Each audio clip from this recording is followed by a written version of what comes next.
You're listening to the Berks Weekly Podcast. My name is Jason Hugg, and today my guest is Reading Fire Chief Robert Leonard II. Chief Leonard, tell me about yourself. I am born and raised from Washington, D.C. Then I eventually moved my junior year to Prince George's County, where I became a resident there for a while. And then at the age of 16, I decided to become a volunteer firefighter. I had one day I saw the tiller truck driving down the street. I said, that's pretty cool to see two people driving it.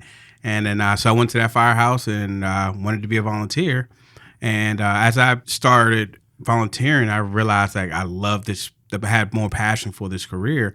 So I wanted to get hired with become a career firefighter somewhere. So at the time when I did turn 18, I was applying up and down the East Coast for different jobs to become a career firefighter. And then I had the chance to get hired with Prince George's County in 2005, October 17th of 2005. Went through the recruit school, and I was assigned to one of the busiest engine companies down there, spent a lot of time there, and then moved on to the rescue squad, and I was in Morningside for a while.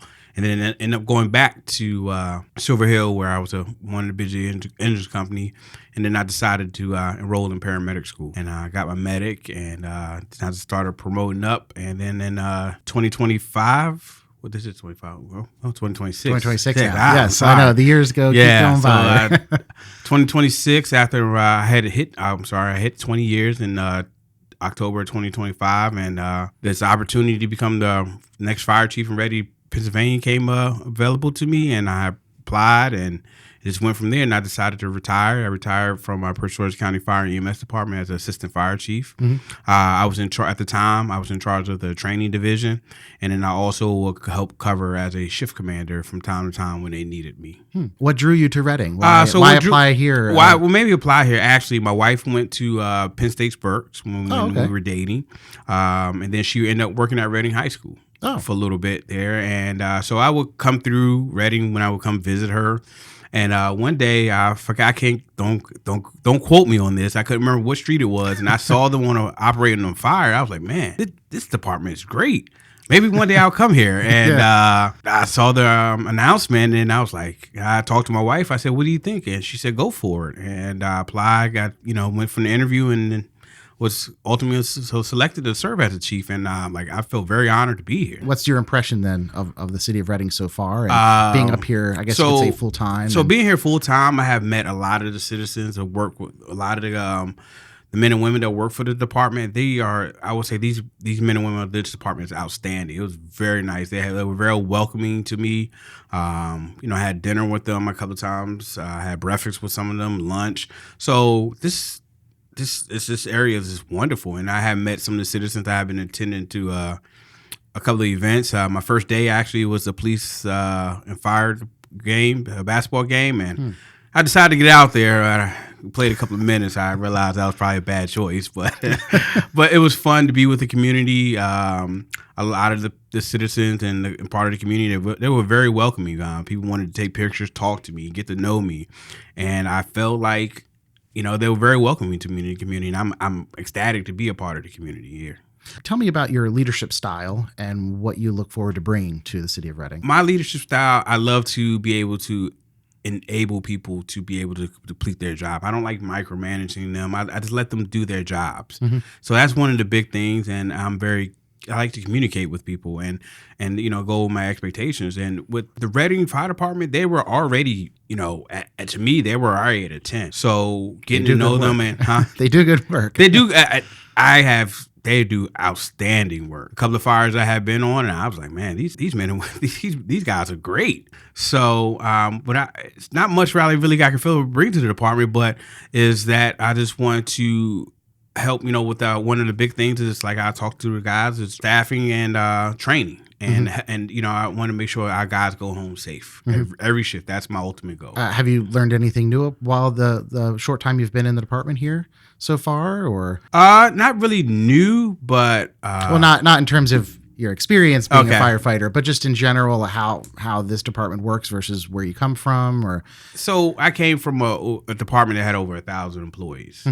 Here we're like 139. Oh, wow, yeah. So it's a big difference. yeah. So how's that different then? That must be It's different. It's a big difference, but to me, with a smaller department, you get to know everybody. okay. So there's me getting to know everybody has been wonderful, and it's more of I like the more one-on-one interaction. You know, from my department is I may meet a guy that's been on the job for 5 years, and this is my first time ever seeing him, or 3 years. He's so here it's like one of those. It's a close knit family here, and that's one thing I love about this department. Everybody knows everybody. Yeah. And that's the big thing to me because I'm a very family oriented type person. So them being a family oriented person, a group, it's wonderful. So I tell the guys that I said, hey, I'm going to learn names. Give me a couple of months, but I know faces, and so every time they always speak to me. I always speak to them. Sometimes on my way into work or going home, I stop by just to say hi to them or check on them, see how they doing, see how they liking things. I always say is what can we do better as a department together. This is not. I'm not an individual type of person, so I want to make sure that everybody's included in some of the decisions that I'm going to have to make. But of course, there are some decisions I got to make alone. Oh, of course. But I want everybody to feel like they have an input into the department, and that's one thing that a lot of the guys like. Like I come talk to them and stuff like that.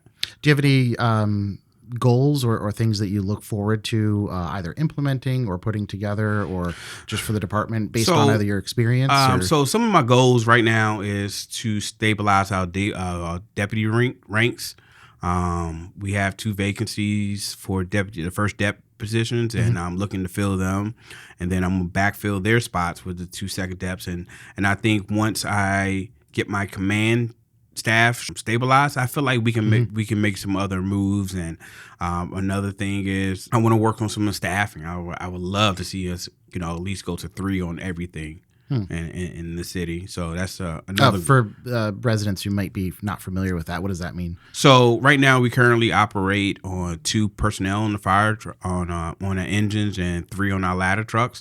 So I would love to see 3 on the engine and 3 on the rescue.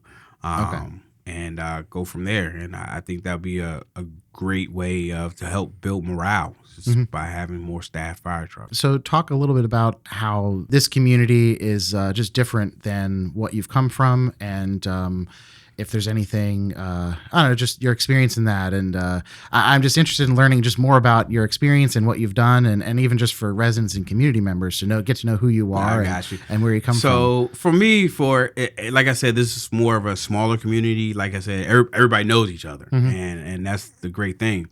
Where I'm from, eventually you do know people from going to high schools and everything together. Like at any point, we can have almost close to 1 million citizens in the county, in Prince George's County at one time. And coming here is nowhere close to that. So it's more of like this one person stopped me just to say hi to me. And now that sometimes I come down the block and I roll my window down and say hi to them because I remember them. It's not the residents. Yeah, the residents. So it's pretty cool that, and I have been stopped by a couple of the residents just to say hi and welcome. And it's just like making me feel very welcome here, like I belong here. What does the future look like for yourself? What do you? I know we kind of talked about like department goals and things like that, but what do you look forward to getting out of working as a fire chief here? Well, like I told the guys, I'm here for the long haul. I'm not going nowhere here, so I would love to be here for the next 5, 10 years, however long. The city will love me for me to be here. I would love to be here. That's one of my goals. That I definitely want to stay here. I'm definitely, like I said, every day I come to work, I smile. I'm excited to be here. It's something exciting, just be a part of this great department, great city. Besides firefighting, what do you like to do? Is there, favorite? I guess the easy one's always saying favorite foods. But, so some of my favorite things you like to do. I love to travel. I love to travel. Another thing is I love to play basketball, football. I'm a huge Tampa Bay Buccaneers fan. So I guess I did learn some earn some cool points with some of the guys. A lot of people are Philly fans here, but at least they say at least I'm not a Commanders fan or a Cowboys fan. So it was very even keel when they found out I was a Tampa Bay fan. So. And I love to go to sporting events and concerts. So I love, I normally go to Tampa at least once or twice a year just to go to see the Buccaneers play. And so I would still like to, I would still continue that tradition. But so that's one of the big things I love to do is just travel. And my wife and we're foodies. We love to try different restaurants, and coming from some of the different restaurants here it's been wonderful. Things have really either inspired you or, from your career already, have you done, or things that people would look up to? Each agency from Prince George's County was in charge of something, and like an event to give back to the community. And I had worked well with the police for Toys for Tots. Okay. That was one of the biggest highlights for me, was to be able to give back to my community. I love to give back to my community because I'm born and raised I was from the community. I was not running the streets, but I was, as a kid running around playing, and that was very from the heart, like to be able to give back. And I did that for 5 years. I will always make sure I picked up the toys and from the firehouses that were donated and dropped them off back to our collection point. And then sometimes I will go out.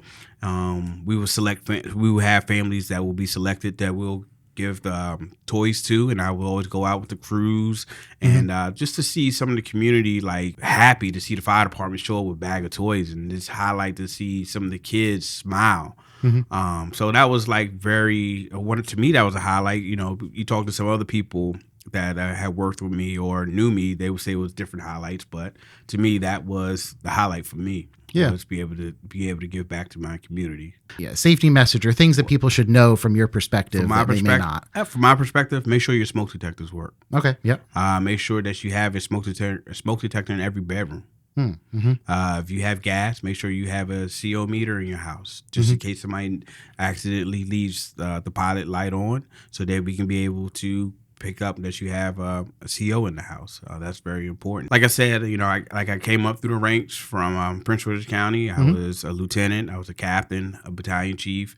Then, I retired. Like I said, ultimately I became an assistant fire chief. And every time I was in charge of training, every rank I was down to somehow end up back in the training academy to teach. But that was one of the big things for me. I love to teach. I love to teach the young firefighters, and so that was one of the things. And a lot of my former recruits still talk to me, text me. It's hey, I remember one time I had one of the recruits had graduated, and he called me at 3 a.m. I was not really too happy about him calling me 3 a.m, but he was just telling me about his first fire. He was so excited. And that to me just means a lot. I just love to mentor and teach. So I always was, they was like, hey, you're interested in going to the academy? I was like, well, obviously you're asking me. This is not the decision. I always just say, when do I start? Yeah. But ultimately, that doing the training was just huge to me.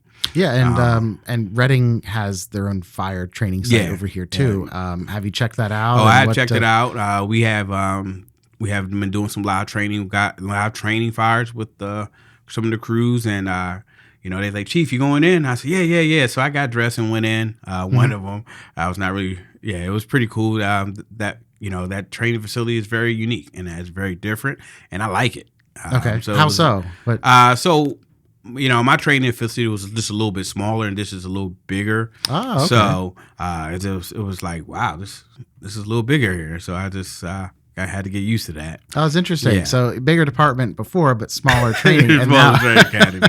Yeah. Okay, and we have a slightly bigger training site and everything too. So okay. And then ultimately, I served as a shift commander. That was another highlight to me. That was actually pretty interesting to be in charge of a whole shift. So it was like anytime something major happened, I was the guy. Everybody calling me, asking me, the fire chief or the deputy chief of operations, just hey Rob, what's going on? What we got?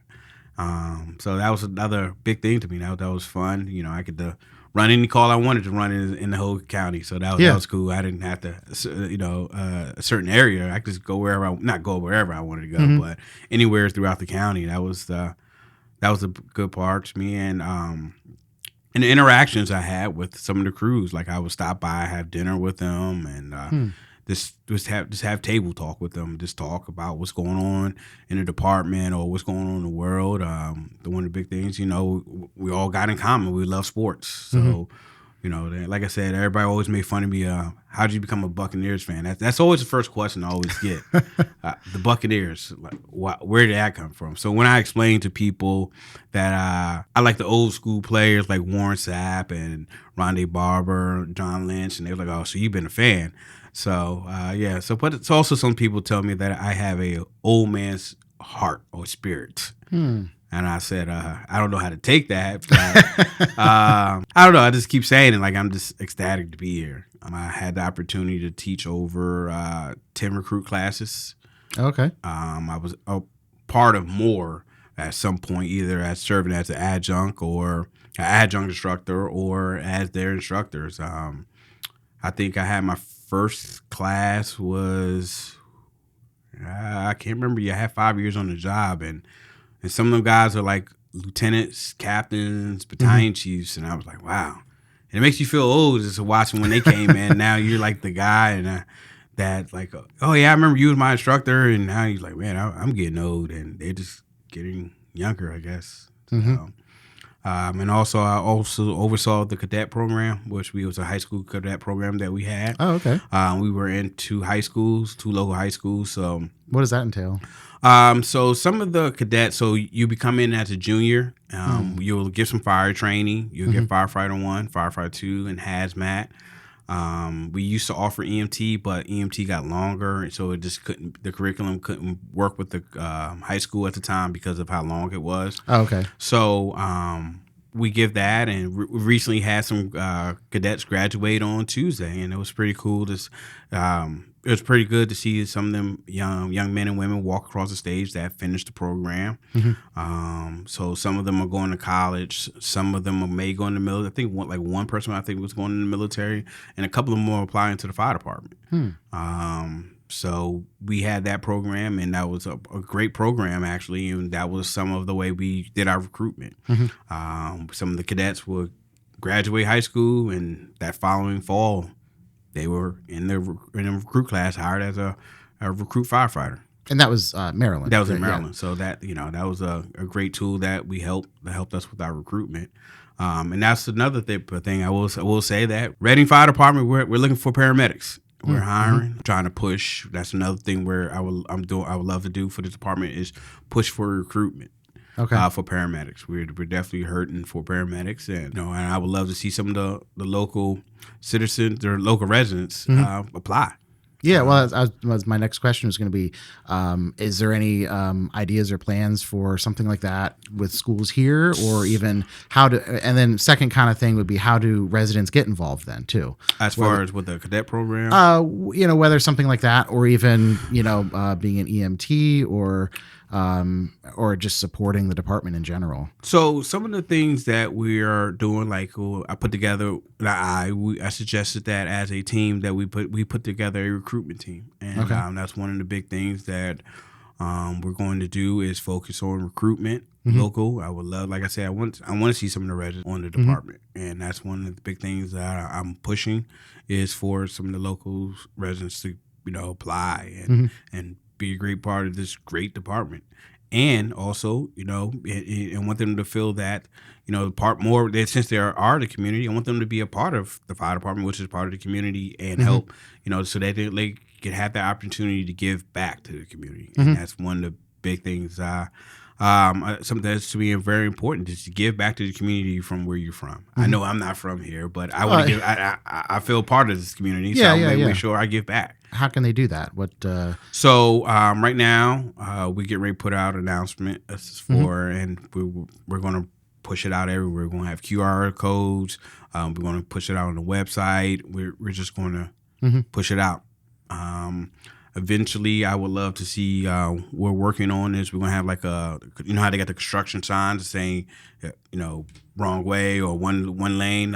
Oh yeah, right. Yeah, so we're looking at pushing, hey, Reading Fire Department hiring. We're looking at putting that on the bridge so that people can Oh, see. okay.